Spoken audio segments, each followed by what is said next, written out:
தமிழ்நாட்டு முதலமைச்சர் ஆனா விஜய் வாங்க போகும் சம்பளம் எவ்வளவு? அத பத்தி தான் முழுக்க முழுக்க பார்க்க போறோம். நிகழ்ச்சிக்குள்ள போறோம். வணக்கம். நான் உங்கள் ஜெகநாதன்.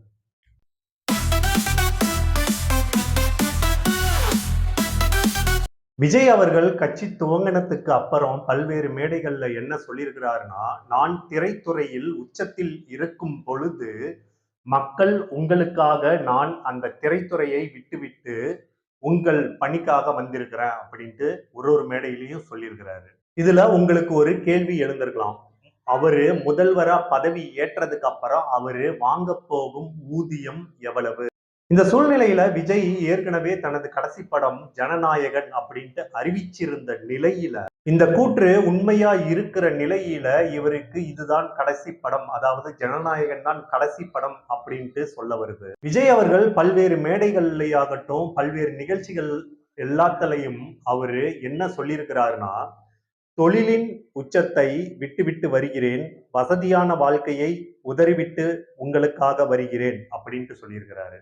அதே போல பாத்தீங்கன்னா விஜய் தனது வேட்பு மனு தாக்கல் செஞ்சார் இல்லைங்களா, அதுல அவரோட சொத்து மதிப்பை குறிப்பிட்டிருக்கிறாரு. அவருடைய அசையும் சொத்துக்கள் பாத்தீங்கன்னா 404.58 கோடி மதிப்பாகவும், அசையா சொத்துக்களுடைய நடப்பு சந்தை இருக்கு இல்லைங்களா, அவருடைய அசையா சொத்துக்கள் கிட்டத்தட்ட 115.13 கோடி சொத்துக்கள் இருப்பதாகவும் கணக்குல காமிச்சிருக்கிறாரு. அது மட்டும் இல்லைங்க, வெளியில 76 கோடி தன்னோட சொந்த பணத்தை கடனாக கொடுத்திருப்பதாகவும் அதுல எழுதியிருக்கிறாரு. சினிமா மூலம் இவ்வளவு நாள் பணத்தை பார்த்துட்டு இருந்த விஜய் கோடிக்கணக்குல இனிமேல் முதலமைச்சர் ஆனா அவர் வாங்குற சம்பளம் எவ்வளவு தெரியுங்களா?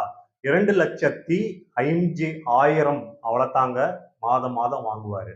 இந்த முதலமைச்சர் ஆனவனே இந்த பதவிக்குனே பல்வேறு சலுகைகள் இருக்கு. அது என்னென்ன அப்படின்றத பார்த்தோம்னா, இனிமேல் மாத ஊதியம் சுமார் 2.5 லட்சம் அப்படின்றாங்க.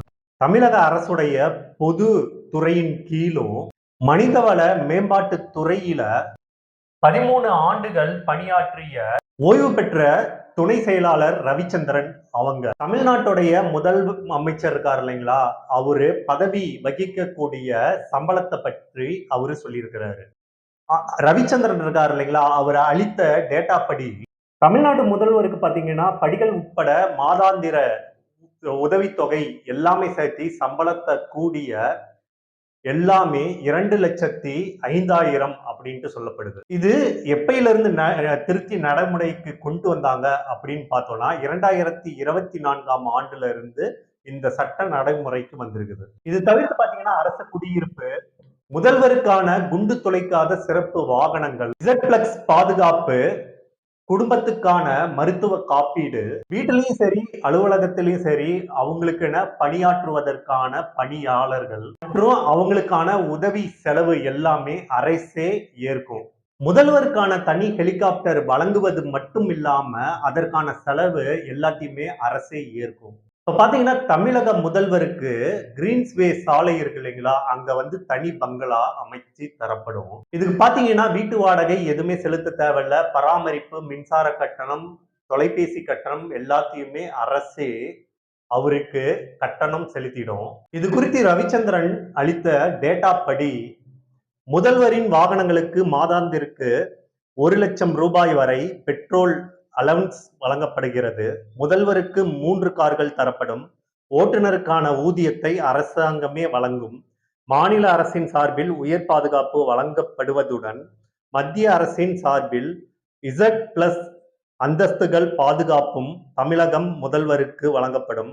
வெளிமாநிலங்கள் வெளியூர்களுக்கு விமானங்களில் முதல்வர் செல்வதற்கு அரசே கட்டணம் செலுத்தும். அதற்கு படிவங்கள் முறைப்படி நிரப்பி சமர்ப்பிக்க வேண்டும்.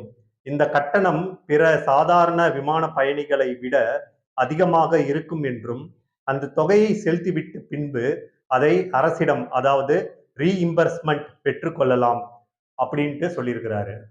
அது மட்டும் இல்லாம அவருக்கு முழு பாதுகாப்பும் தரப்படும் அப்படின்ட்டு அரசாங்கம் தெரிவிக்குது. அரசாங்க சைட்ல இருந்து எல்லா விதமான சலுகைகளும் இவருக்கு உண்டு அப்படின்ட்டு சொல்லப்படுது.